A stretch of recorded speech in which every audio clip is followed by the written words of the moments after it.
गुरुजी सादर प्रणाम। खुश रहो। आज के समय में गुरुजी लोगों से प्रेम हो जाता है, लेकिन ईश्वर से प्रेम कैसे करें? जी, देखो बेटा, बात ऐसी है कि प्रेम का मतलब, पहले प्रेम का मतलब समझना पड़ेगा। हुँ, प्रेम किसे कहते हैं ये समझना पड़ेगा। अभी जो संसार से प्रेम व्यक्ति करता है, ये स्वार्थ का प्रेम है। प्रायः घर में रह करके भी, गृहस्थ में रह करके भी, या किसी फील्ड से व्यक्ति जुड़ा हुआ है, कोई नौकरी पेशा का व्यक्ति है, कहीं भी जुड़ा हुआ है, जीविका कमा रहा है, तो उसके मन में एक स्वार्थ रहता। अब जहां पर स्वार्थ रहता है वहां पर लालच हो जाता है, और जहां लालच है वहां पर प्रेम नहीं हो सकता। प्रेम का मतलब सीधा सीधा यही है कि हमें कुछ चाहिए नहीं। अब संसार में रहोगे तो प्रेम तो स्वाभाविक हो नहीं सकता, उसमें कहीं ना कहीं कोई लालच होगा ही। स्वार्थ मीत सकल जग माही, सपने हूँ प्रभु परमार्थ नाही। रामचरितमानस में गोस्वामी बाबा लिखते हैं कि बगैर स्वार्थ के संसार का कोई कार्य नहीं चल सकता, और चलेगा तो उसमें बहुत बड़ी कसौटी है। पूरा निस्वार्थ होना एक असंभव सा ही है। वो तो कोई उच्च कोटि का संत ही चल सकता है इस मार्ग पर। अब प्रश्न उठा भगवान का, भगवान से प्रेम कैसे करें? तो ये संत महात्माओं ने हमेशा सत्संग में बताया है।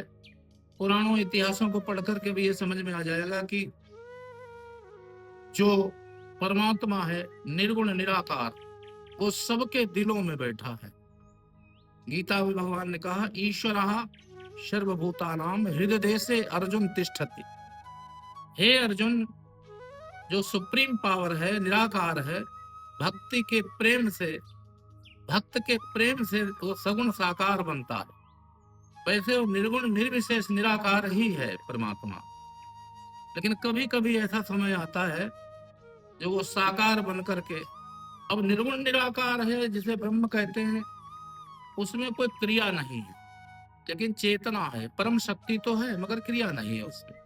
अब क्रिया के लिए कारण उत्पन्न होता है, तो बताया गया ईश्वरा ही परमः कृष्ण सच्चिदानंद विग्रह अनादिरादिर गोविंदा सर्व कारण कारणम। तो पहले परमात्मा कारण उत्पन्न करता है, संसार रचा जाता है, और फिर कोई भगत इसमें जो परमात्मा को ही पसंद करता है, लाइक करता है, प्रेम करता है, तो निस्वार्थ जब प्रेम कोई करता है और संसार के हित की कामना करता है, तो परमात्मा को आना पड़ता है। अब प्रश्न ये उठा कि जब तक हमारे निर्मल संबंध नहीं होंगे किसी से, तब तक हम प्रेम नहीं कर पाएंगे। कोई चाहना मत करो और परमात्मा को पसंद करो, परमात्मा का भजन करो, निस्वार्थ भजन करो। अपने मन को ऐसा बना लो जो संसार के कार्य तो करते रहो मगर मन भगवान को दे दो। अभी गलती क्या हो रही है कि मन संसार को दिया हुआ है और फिजिकल ड्रिल कर रहे हैं, यानी शरीर से सब काम कर रहे हैं। तो यहाँ थोड़ा सा संशोधन करना है कि शरीर से तो संसार के कार्य करो, लेकिन मन ईश्वर को दे दो। अब प्रश्न ये उठा कि प्रेम कैसे करें, उसे जानते नहीं, तो हर समय ये महसूस करो कि परमात्मा हमारे हृदय में है, परमात्मा हमारे हृदय में, हम परमात्मा के हैं, हमारा परमात्मा के सिवा कोई नहीं है। और यह विचारधारा हर समय मन में रहे, तो यही प्रेम की परिभाषा है। प्रेमी के पास ऐसा महसूस होना चाहिए कि प्रेमी हमारे पास है, प्रेमी हमारे पास है, प्रेमी हमसे जुदा नहीं। तो परमात्मा तो जुदा है नहीं, सबके हृदय में है। अब वो चाहना कल्पना के लालच के वशीभूत होकर वो संसार को चाहने लगता है, जहां पर आनंद घन परमात्मा है नहीं, वहां पर सांसारिक चीजें हैं। अब सांसारिक चीजें में कभी दुख है, कभी सुख है, कभी दुख है, कभी सुख है। तो इसी झंझट में ये जीव उलझा रहता है।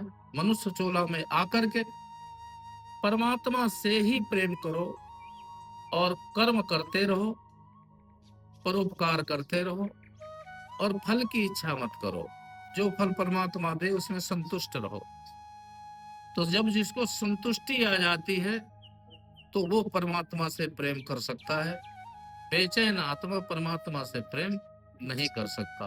अपने स्वरूप का भान हो जाए, प्रसन्न आत्मा ब्रह्मभूता प्रसन्न आत्मा न सोचत न कांचे।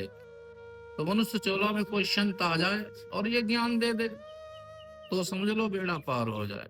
प्रेम की एक छोटी सी परिभाषा आपको बताई। बोलिए गुरुदेव भगवान की जय।